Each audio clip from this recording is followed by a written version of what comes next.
Existem discussões eternas no mundo do MMA. Quem foi o maior lutador de todos os tempos? Quais foram as melhores lutas? Qual foi o melhor nocaute? A melhor finalização? Quais foram as maiores guerras dentro de um octógono? E talvez a mais importante discussão de todas seja a eterna briga entre o UFC e Pride pelo trono de melhor evento de MMA de todos os tempos. Na história de hoje, um comparativo entre o Ultimate Fighting Championship e o Pride Championship para bater o martelo de uma vez por todas em qual dessas duas organizações foi de fato a melhor. E fica comigo até o final desse vídeo porque eu vou revelar qual será o tema da semana que vem na nossa última história do canal em 2025 aqui no YouTube. E para começar a nossa rinha de UFC versus Pride, é preciso primeiro falar um pouco do contexto histórico e da bagagem que ambas as organizações têm em termos de tempo de atividade e número de eventos realizados. Enquanto que o UFC começou no ano de 1993 e ainda está em atividade, indo por seu 33º ano de existência, o Pride existiu por um breve período de 10 anos, de 97 a 2007, quando a Zuffa, dona do UFC, foi lá e arrebatou o Pride, se tornando assim o maior evento do mundo. Nesses 10 anos de Pride, houveram 68 eventos, sendo 34 deles edições numeradas do Pride. Já o UFC, entre edições numeradas, Fight Nights, torneios e GPs, até dezembro de 2025 já foram 758 eventos, sendo 323 edições numeradas. E para não destruir a coerência desse comparativo, a gente começou pelo período de atividade e número de eventos realizados, justamente para não querer comparar 10 anos de história com 33. Então no comparativo de hoje a gente vai tentar colocar tudo nas devidas proporções, tal qual um desses estudos de consumo de bebida alcoólica per capita, porque não dá para comparar um paizinho da Europa com a China, por exemplo. Então é exatamente devido a essa informação que está na tela agora que os critérios avaliativos dessa comparação serão elenco, tradição, regras, lutas, polêmicas e legado. Dessa forma a gente está falando aqui do impacto que o Pride teve nesses 10 anos dele ativo, comparado aos 33 anos do UFC. Ou seja, se uma organização teve 3 vezes mais tempo que a outra, digamos assim, para fazer e acontecer, os frutos colhidos precisam ser proporcionais a esse tempo. Iniciando pelo nosso primeiro critério avaliativo, a gente tem aqui o elenco do UFC contra o elenco do Pride. E como eu acabei de falar, se a gente fosse pegar todas as lendas do UFC e colocar aqui na tela agora, nem caberia na tela. Portanto, o que eu fiz aqui foi elencar as principais estrelas de um lado e de outro, de tal forma que a gente tem aqui o creme de la creme do UFC e do Pride, para eu não comparar aqui 100 lutadores com 20 lutadores, e sim os top de cada lado, para ser uma comparação mais coerente. Primeiramente, a gente tem aqui na coluna do meio os lutadores que tiveram impacto tanto no UFC quanto no Pride, e que tecnicamente não daria para considerar eles como time UFC ou time Pride. O Don Fry chegou no UFC na época que era tudo mato, não tinha nem regra direito, era uma bagunça do caramba, foi campeão em 2 torneios, virou lutador de telecat, voltou para MMA, e ele até teve uma fase inicialmente boa no Pride, mas sem dúvidas a maior contribuição do cara do bigode pro MMA foi a luta lendária dele com Yoshihiro Takayama, que é até hoje, sem dúvidas, a maior pancadaria que a gente já viu na luta de MMA de todos os tempos. O Shogun também tá aqui porque ele foi campeão do GP de 2005 no Pride e foi campeão meio pesado no UFC depois, então não daria pra colocar ele nem pra esquerda nem pra direita. Mark Coleman foi outro pioneiro, foi o primeiro campeão a inaugurar o peso pesado do UFC e também foi campeão no Pride. Mark Hunt nunca foi campeão nem do UFC nem do Pride, mas ele foi um dos maiores porradeiros da história do MMA. O maluco saiu na mão com todo mundo. E o Quinton Rampage Jackson bateu na trave várias vezes no Pride com o Vanderlei Silva e com o Shogun e chegou a ser campeão meio pesado no UFC um tempo depois. Então por isso essa galera tá aqui no meio, nem pro lado do UFC nem pro lado do Pride, porque eles tiveram contribuição significativa dos dois lados, então é isso aí. Agora, falando do time do Pride, a gente tem o nosso GOAT, Fedor Emelianenko, a gente tem o nosso vice, Rodrigo Minotauro, que chegou a ser o rei do Pride por um tempo até o Fedor chegar. Nós temos o Vandy no auge, Vanderlei Silva, cachorro louco, que assim como o Fedor foi um campeão dominante do Pride, que teve uma invencibilidade absurda, que era sem dúvidas o lutador mais agressivo do Pride, que fazia todo mundo tremer na base, e essa galera que lutava inclusive numa frequência absurda. A gente tá falando aqui de 4, 5, 6 lutas por ano, e isso ser normal. A gente tem o policial croata, o Krokop, o canhoto mais perigoso dos anos 2000, o herói do Japão, caçador de Gracie, Kazushi Sakuraba, o brasileiro Ricardo Arona, que protagonizou com Vanderlei Silva a grande rivalidade do Pride, que era Brazilian Top Team Shootbox. O primeiro duplo campeão simultâneo da história do MMA, Dan Henderson, que foi o segundo duplo campeão do MMA, porque apesar do Randy Couture ter sido duplo campeão antes dele no UFC, o Randy não teve 2 cinturões simultaneamente como o Dan Henderson. O campeão dos leves, Takanori Gomi, e o monstro Kevin Randleman, dono do suplex mais assustador do MMA. Do lado do UFC a gente tem o rei Anderson Silva, GOAT dos pesos médios, John Jones, o GOAT dos meio pesados, pesados, Georges St-Pierre, GOAT dos meio médios, Alex Poatan Pereira, que possivelmente vai ser o primeiro homem a disputar um triplo campeonato na história do MMA, Demetrius Johnson, Mighty Mouse, GOAT peso mosca, o Notorious Conor McGregor, que foi o primeiro duplo campeão simultâneo do UFC e que protagonizou a maior rivalidade e o maior pay-per-view em números absolutos da história do MMA contra Khabib Nurmagomedov em 2016. Khabib Nurmagomedov, que por sua vez inaugurou a era da gestão do MMA, cujo sucessor, Islam Makhachev, se tornou o maior campeão peso leve da história do UFC, subiu para os meio médios e conquistou o cinturão também, e que nas próximas rodadas vai ter a oportunidade de se testar nos meio médios e potencialmente se imortalizar como um dos top lutadores da história do MMA. Outro cara que tem essa mesma oportunidade é o Ilia Topuria, que também se tornou recentemente duplo campeão do UFC e que atualmente se afastou do UFC e do MMA devido ao seu divórcio, mas que também tem tudo para poder voltar pro UFC e fazer história caso ele suba para os meio médios para enfrentar o campeão da categoria de cima. Dito isso, tendo esse elenco na mesa, é quase que impossível escolher entre o time UFC e o time Pride em termos de qual organização eu acredito que teve e tem o melhor elenco. Mas o critério de desempate aqui para mim nessa disputa que ficou bem 45-55 foi imaginar se eu tivesse que ficar 10 anos preso dentro de uma casa com todos os DVDs das lutas da galera da esquerda ou as lutas da galera da direita. Quais lutas eu escolheria? Apesar do time Pride ter entregue o mais puro suco de violência, eu pontuei esse primeiro critério pro time UFC por pouca coisa, mas aqui deu time UFC. Caso você discorde, deixa aqui nos comentários o porquê. Segundo quesito, tradição. Enquanto que o UFC foi um evento pioneiro no mundo do Vale Tudo, na época que nem existia ainda o termo MMA, o Pride foi o maior evento em importância do seu tempo. Ou seja, nessa época aqui, o cara que era campeão mundial peso pesado do UFC, ele era considerado o número 2 do mundo. Quem era considerado campeão de verdade, o 01 mesmo, era o campeão do Pride. Enquanto que o UFC criou o octógono, esse ringue octagonal com 8 lados, no Pride os atletas tinham status de herói. Era como se o Pride fosse uma espécie de Dragon Ball e cada lutador era um personagem ali. Enquanto que o UFC criou o seu Hall da Fama para homenagear lutas e lutadores especiais na sua história, no Pride os eventos tinham uma temática épica, tal qual um desses filmes de guerra, pique Último Samurai mesmo. Do lado do UFC foram criadas e desenvolvidas as categorias de peso que a gente tem hoje, porque no começo era tudo mato. O campeão do torneio era um campeão absoluto, não tinha esse lance de categoria de peso, eram brutamontes de 140 quilos lutando com um carinha de 70 quilos e é isso aí. Os primórdios do MMA lembravam muito esses filmes de sessão da tarde do Jean-Claude Van Damme. O bagulho era louco.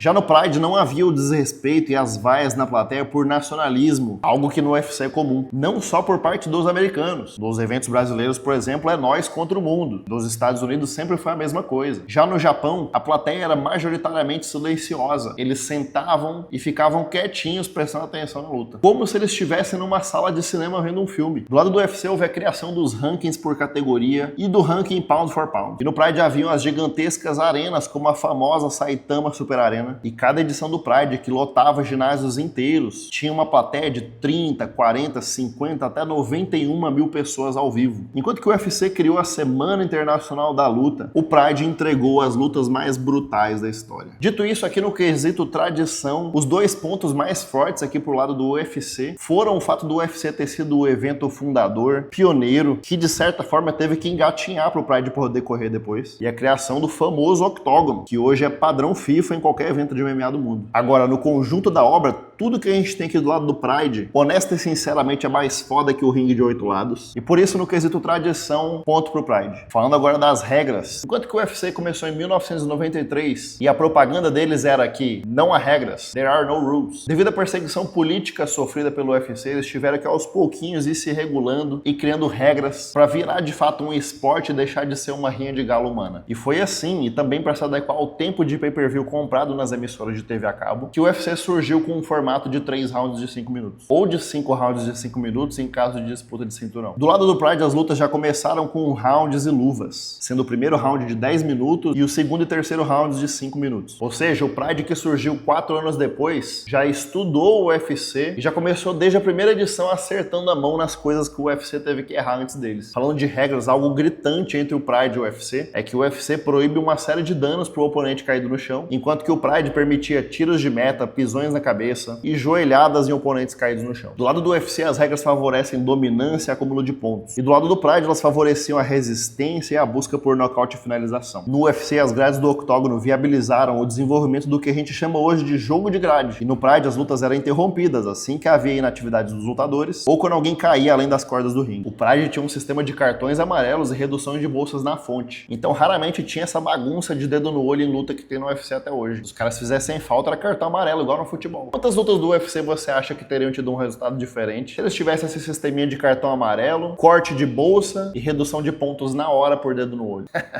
Enquanto que no UFC a pontuação é feita round a round, no Pride eles avaliam a luta como um todo. Até porque o primeiro round tem 10 minutos, então não daria pra fazer 10-9, 10-8 com o primeiro round e manter a mesma lógica pro segundo e pro terceiro round. E por último, e não menos importante, uma das maiores e mais importantes diferenças entre o UFC e Pride é que no UFC não é permitido o uso de Performance Enhancement Drugs, também conhecido como não pode usar droga. Qualquer tipo de substância de melhoria de performance, qualquer esteroide, qualquer coisa, cocaína, não pode usar nada. Tem que lutar limpo, não pode estar no suco não. Coisa que na época do Pride todo mundo fazia. Se todo mundo tava dopado, eles iam conseguir entregar espetáculos maiores. E tecnicamente pra eles não era tapaça porque os dois caras estavam usando. Então beleza. E aí falando do ponto de vista de regras agora, novamente pontinho pro Pride, porque putz, já da largada o Pride começou melhor, eles já começaram fazendo os acertos que o UFC não fez no começo. Do ponto de vista do formato dos rounds e da minutagem por round, eu prefiro o sistema do UFC, mas os eventos do Pride era quase que uma garantia de lutas boas. Raramente tinha um evento cheio de luta morna, cheio de lutinha com vitória por decisão. E aí novamente o lance do doping, enquanto que é foda pra saúde dos caras, todo mundo usava e os lutadores de fato faziam ali um esforço sobre-humano e entregavam um espetáculo de fato pra galera. Ponto pro Pride. No critério lutas a gente tem de um lado o UFC, uma pontuação um pouco menos subjetiva que a do Pride, porque eles faziam justamente a pontuação round a round e não da luta como um todo. É um negócio meio complicado de avaliar. Algo que aconteceu nas duas organizações, mas aconteceu muito mais no Pride, eram decisões dos jurados misteriosas, que ficava todo mundo, ué, o que aconteceu aqui? E novamente, eu não tô falando que isso não aconteceu no UFC. A gente sabe que acontece até hoje. Mas no Pride acontecia por motivos de ordem superior, que a gente vai falar daqui a pouco. Algo que me agrada no UFC é que o casamento das lutas é baseado nos rankings e na disponibilidade dos atletas. Então o bagulho não é aleatório igual era no Pride. Pegando agora o exemplo mais forte que eu posso dar, o GOAT do Pride, Fedor Emelianenko, que chegou e partiu invicto do Pride, passou o carro em todo mundo. Após vencer Rodrigo Minotauro e virar campeão peso pesado do Pride, se a gente olhar o cartel dele, tem meia dúzia de neguinho ali que ninguém nunca ouviu falar, que lutaram com o campeão peso pesado do Pride. Os caras não eram top contender, não eram o número 1 do ranking peso pesado do mundo, não tinha ranking peso pesado do número 1 do mundo, não tinha ranking nenhum. Sinceramente, eu acho que ninguém sabe como eram feitos os casamentos dessa luta. A impressão é que eles paravam num boteco na esquina de Tóquio e falavam, irmão, vamos ali lutar. Aí catavam uns bêbados aqui, uns bêbados ali e faziam um card ali pra cumprir tabela. E isso não aconteceu só com o Fedor, aconteceu com uma galera. Um ponto a favor do Pride aqui é a frequência dos atletas, que em comparação com o UFC eles tiveram uma frequência anual maior, porque enquanto que no UFC o normal é os atletas lutarem 1, 2, no máximo 3 vezes por ano, no Pride o normal era lutar 4, 5, 6 vezes por ano. Então tinha atleta que mês sim, mês não tava entrando no ringue. É isso que o Brasil quer ver. Entretanto, na terra da violência, havia mais lutas canceladas devido a lesões, em comparação com o UFC. Agora, outro ponto forte pro UFC aqui é que, enquanto que no Pride o foco era o espetáculo, a arena lotada, os tambores rufando, o UFC sempre foi melhor que o Pride em contar narrativas, criando rivalidades e clássicos do esporte, com revanches e trilogias entre os atletas. Para eu ilustrar melhor isso que eu tô falando agora, a maior rivalidade do Pride não foi nem entre dois lutadores, foi entre equipes. Todo mundo que acompanhou o Pride sabe que a maior rivalidade foi Brazilian Top Team e Shootbox. Não só Vanderlei Silva e Ricardo Arona. As equipes brasileiras fizeram rinha de lutador no Pride. Não foi nem a rivalidade Brasil e Japão de fato. Foi Brasil contra Brasil no Japão. Já no UFC não. Quando a gente fala de grandes rivalidades, grandes histórias que marcaram a época, a gente pensa em Khabib Nurmagomedov contra Conor McGregor, Anderson Silva contra Chael Sonnen, John Jones e Daniel Cormier, Saint-Pierre e Nick Diaz, José Aldo e Conor McGregor, Caim Velasquez e Junior Cigano, Frank Edgar e Gray Maynard. Dito isso, o critério lutas foi o único critério que não teve como aqui. Ponto pros dois lados, empate técnico, que aqui foi forte. Porra, aqui foi briga de cachorro grande demais. Categoria lutas foi, porra, cinema. Quesito de número 5, polêmicas. O ponto aqui é da organização que teve menos polêmica.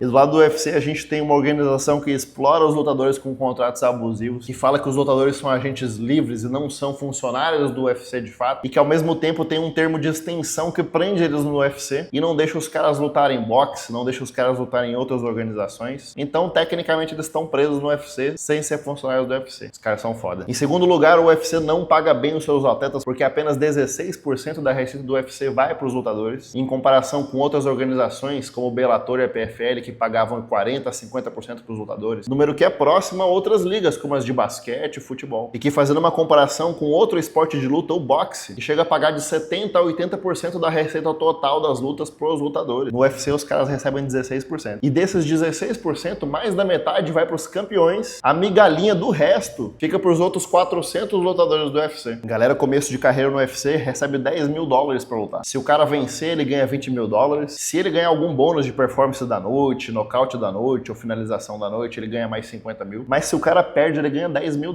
E os caras lutam 2, no máximo 3 vezes por ano. Quer dizer que tem lutador do UFC que num ano ganha $30 mil. A gente tá falando aqui de $2.500 por mês pra viver. Imagina tu morar nos Estados Unidos, vivendo em dólar, recebendo $2.500 por mês. Os caras praticamente pagam pra trabalhar. Além disso, o UFC historicamente favoreceu os lutadores americanos. Sinceramente, eles fazem isso até hoje, tentando forçar lutadores como o Bo Nickal pra tentar botar o cara em evidência como uma futura promessa do esporte, possível futuro campeão. Enquanto que a galera do resto do mundo teve que pegar o caminho longo pra virar campeão do UFC. Um exemplo forte disso foi o Khabib Nurmagomedov. Eu me lembro como se fosse ontem, em 2012, eu assistindo a estreia do Khabib Nurmagomedov no UFC com meu irmão. E a gente vendo aquele moleque de peruquinha invicto lutando, passando o carro no oponente, pensando, porra, esse cara aqui vai dar um trabalho. E aí, edição pós edição do UFC, o cara infinitamente pegando a próxima luta, pegou 10 lutas até ter a oportunidade de virar campeão do UFC. Enquanto que o Dana White privilégio Dana White existe aí até hoje para lutadores como o Bo Nickal. E o Paddy Pimblett, que teve o caminho mais açucarado de todos os tempos até um title shot do UFC. Pimblett, que é britânico, mas fala inglês. Provavelmente a maior polêmica que o UFC se envolveu nos últimos tempos foi de uma possível luta armada, quando no ano de 2025, o lutador favorito, Isaac Dogarian, aparentemente pipocou numa luta. Luta essa na qual, nas vésperas do combate, rolaram apostas massivas na derrota desse cara no primeiro round por finalização. E o cara, de fato, foi lá e perdeu de forma muito suspeita. Acontecido após o qual o UFC está agora supostamente sendo investigado pela possível manipulação de mais de 100 lutas. Diversos lutadores de começo de carreira já afirmaram que foram abordados por entregar resultado de luta para ganhar um por fora. Coisa que não aconteceria se o UFC pagasse bem os seus atletas, né? Olha só que ironia. Já do lado do Pride, esse, como eu até falei aqui no ponto anterior das lutas com decisões misteriosas, foi justamente pelo evento ser financiado pela máfia japonesa Yakuza, que os caras literalmente controlavam o Pride e o resultado de muitas das lutas. Então, se você já ouviu falar desse controle da máfia Yakuza sobre o Pride Championship, mas você nunca entendeu exatamente o que os caras faziam, o que o Pride fazia 20 anos atrás é exatamente o que a galera dessas casas de bet estão fazendo hoje em dia. A exata mesma coisa que o Isaac Dogarian e a equipe dele fizeram na véspera da luta do cara. Os caras criaram um sistema elaborado de lavagem de dinheiro por meio de apostas. Então teve muita luta do Pride que, entre aspas, estava definido que fulano ia ganhar, porque o chefe mandou e pronto, acabou. Então aqui nesse ponto de número 5, por mais que o lado do UFC tem muitos pontos aqui que pesam, a maior polêmica na qual o UFC se envolveu até agora foi uma suposta luta armada com resultado combinado por fora. O ponto mais pesado pro lado do UFC, querendo ou não, é uma suposição. Está sendo investigado. Enquanto que do lado do Pride é um fato sabido. Aconteceu. Não é uma hipótese. Então, no critério número 5, ponto pro UFC. O que nos leva ao nosso sexto e último critério, desempate. Agora que tá 3 pro UFC e 3 pro Pride. Critério legado. De um lado a gente tem o UFC, que teve o primeiro evento fundador, pioneiro do que hoje a gente chama de MMA. Enquanto que o Pride foi o evento mais violento de MMA de todos os tempos. Forte. Por um lado, o UFC engatinhou para depois o Pride poder correr. Enquanto que o Pride focou na arte marcial como forma de espetáculo. O UFC transformou o MMA em esporte, com regras e regulamentação. Enquanto que o Pride entregou entretenimento e respeito ao esporte em primeiro lugar. Por último, não menos importante, o UFC transformou o MMA em esporte global. Esporte esse que era marginalizado nos anos 90 e 2000, que malemar era conhecido no Japão e nos Estados Unidos, hoje virou um fenômeno no mundo inteiro. Enquanto que o Pride é considerado por muitos como a época dourada do MMA. Esse sexto critério do legado, sem dúvidas, foi o critério de desempate aqui. E baseado nisso que a gente tem na telinha aqui agora, ponto pro UFC. Nessa briga de cachorro grande, cujo placar final e o meu veredito pessoal tá aqui. Elenco, ponto pro UFC. Tradição e regras. O Pride Pride foi cinema. Critério lutas, os combates de fato. Foi o único critério que eu empatei aqui com os dois. Critério polêmicas. Ponto pro UFC por pouco, justamente porque não foi o UFC que acabou depois de 10 anos por ter se envolvido e sido financiado pela máfia japonesa e Yakuza. É foda de defender, né? E o ponto de desempate no critério legado. Por ter sido um evento pioneiro, por ter sim transformado o MMA em esporte de fato e fazer o UFC ser diferente de uma briga de boteco que a gente vê no TikTok e ser um esporte de fato, com regras, organização, sentido e direção. Mas o ponto mais importante de todos aqui que faz o UFC ter vencido sim essa rinha com Pride é que é graças a essa galera aqui que hoje o mundo inteiro sabe o que é MMA. Já são agora 4 gerações de guerreiros que estão passando pra frente o bastão do MMA e que estão escrevendo agora em tempo real o futuro desse esporte e mostrando pro mundo inteiro porque que artes marciais são arte. Se você caiu de paraquedas nessa rinha do UFC com Pride e gostaria de saber mais sobre a história das duas organizações, eu já fiz aqui no canal 2 documentários, um do Pride e um do UFC, eu vou deixar o card pra eles aqui no final do vídeo. Semana que vem a gente vai ter o nosso conteúdo especial de fim de ano, o Melhores do Ano 2025 do UFC, que vai ser um conteúdo especial que eu tô construindo pra vocês, no qual a gente vai falar de todos os eventos numerados do UFC de 2025. Vamos falar quem foi o lutador do ano, qual foi a melhor luta do ano, melhor nocaute, melhor finalização, maior zebra, a maior decepção, a luta que todo mundo achou que ia ser foda e não foi, maior garfada. Vamos falar de tudo isso na história da semana que vem. Se você quiser apoiar meu trabalho e ajudar esse canal a chegar aos 100 mil inscritos, basta clicar em Seja Membro lá na bio do canal, vai ter um botãozinho lá pra você apoiar o canal com valor simbólico. Sexta-feira que vem tem mais e eu te vejo do outro lado.